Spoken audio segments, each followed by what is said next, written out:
Video games are enjoyed by millions of people around the world. They can entertain, relieve stress, allow someone to live their dream, and take part in a large variety of stories and experiences. Sometimes, however, these games are thought to be the causes of sickening and gruesome crimes that were not intended by the makers of these games at all. Number 10. Din the Dan. A 13-year-old Vietnamese gamer known simply as Din the Dan was addicted to the MMO World of Warcraft. When his subscription ran out, he was not happy, as this was the game that he loved to play, and was willing to do anything to ensure that this would happen. In order to get the money he needed in order to play the game again, he did something unimaginable. With a piece of rope, he strangled 81-year-old woman Mai Tai Mia to death, and stole the Vietnamese equivalent of $6.20 US, which wasn't even enough for a full month subscription to the game. He was able to avoid prison, however, as he was too young, and was instead sent to a reduction camp. Number 9. Darius Johnson. On the 1st of April 2013, 22-year-old Darius Johnson was stabbed after attempting to commit a burglary. After police had apprehended him, they were led to another crime scene after Johnson had claimed that he had fought with his girlfriend earlier, resulting in him killing her. At his apartment, police discovered that Johnson had badly beaten his girlfriend, 22-year-old Monica Gooden, with an Xbox 360 before stabbing her to death with a kitchen knife, allegedly due to the fact that he wanted to sacrifice a Taurus, although his girlfriend was not a Taurus. In court, he claimed that he felt like a dragon slayer as he stabbed her. Number 8. William and Joshua Buckner. Stepbrothers William and Joshua Buckner, aged 16 and 14 years old, were two avid fans of Rockstar's Grand Theft Auto 3. On the 25th of June 2003, the boys took this obsession too far, as they allowed the video game world to influence their actions in the real-life one.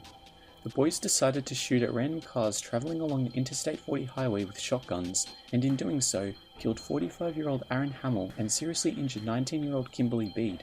In response to this, families of the victims blamed Rockstar and sued them over $246 million US, which adjusted for inflation is worth over $316 million US today. Number 7. Evan Ramsey.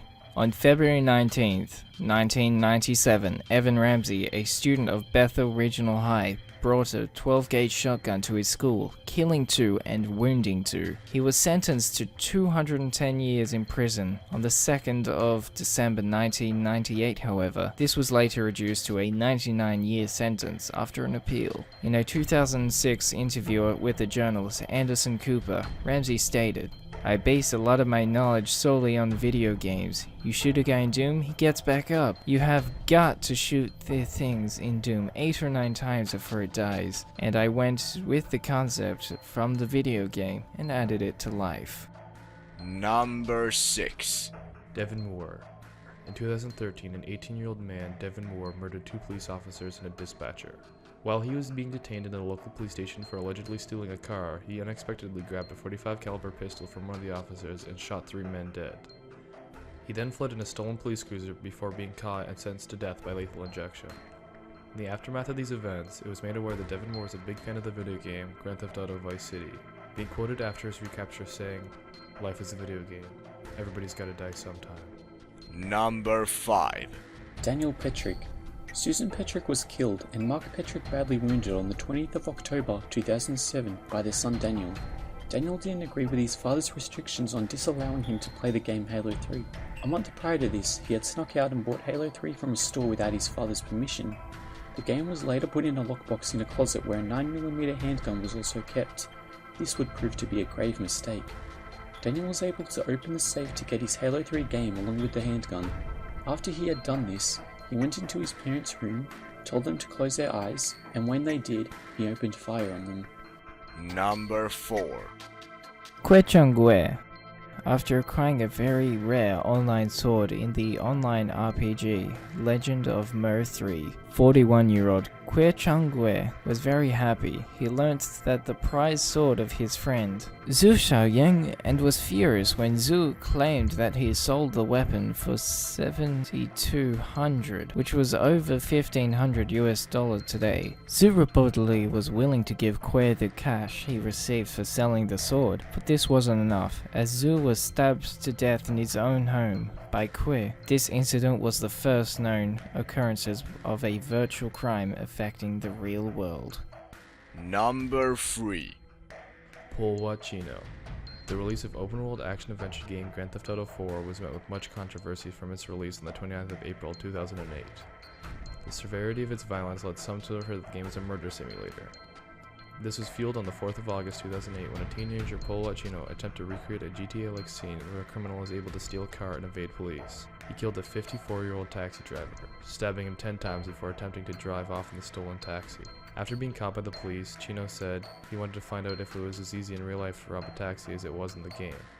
Number 2. Tyrone Spellman. 27-year-old Tyrone Spellman committed an unspeakable act on the 7th of September 2006. Spellman was addicted to the Xbox, playing for 6 to 7 hours a day. His 17-month-old daughter, Alaya, was playing when she tripped over a cord connected to his Xbox, knocking it over.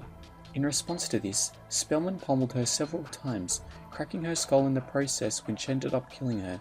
He was sentenced to 47 years in prison in 2008, which he is still serving to this day. Number 1. Alexandria Tobias.